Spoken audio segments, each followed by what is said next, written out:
আজ আমার রেসিপি মশালা চিত্রানা। এটা অথেন্টিক একটা সাউথ ইন্ডিয়ান ফ্রাইড রাইস।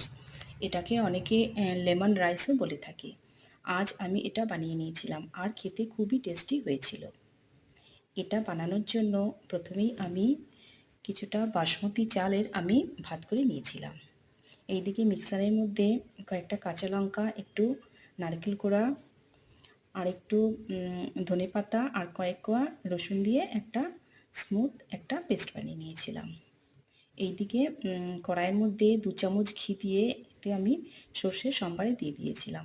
কিছুটা চানার ডাল আর কিছুটা উড়দ ডাল এর মধ্যে দিয়ে দিয়েছিলাম। আর একটা শুকনো লঙ্কা আর কাজু বাদাম আর পিনাট বাদাম দিয়ে খুব ভালো করে ভেজে নিয়েছিলাম। ঘি যেহেতু একটু কম ছিল আরেকটু ঘি আমি এর মধ্যে দিয়ে দিয়েছিলাম। এরপর একটু হিং দিয়ে ভালো করে ভেজে নিয়েছিলাম। হিঙের গন্ধটা একটু ছড়িয়ে গেলে এর মধ্যে আমি কুচনো পেঁয়াজ দিয়েছিলাম।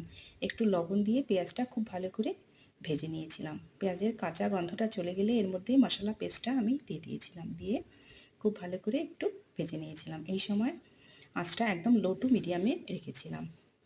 কয়েকটা আমি কিশমিশ দিয়েছিলাম, যেহেতু আমি মিষ্টি দেবো না তাই আমি কিশমিশ দিয়েছিলাম। এরপর আমি রাইসটা ওপরে দিয়ে খুব ভালো করে মশলার সঙ্গে মিশিয়ে নিয়েছিলাম। নামানোর আগে ধনেপাতা কুচি আর লেমন জুস দিয়ে খুব ভালো করে মিশিয়ে নামিয়ে নিয়েছিলাম। খুবই টেস্টি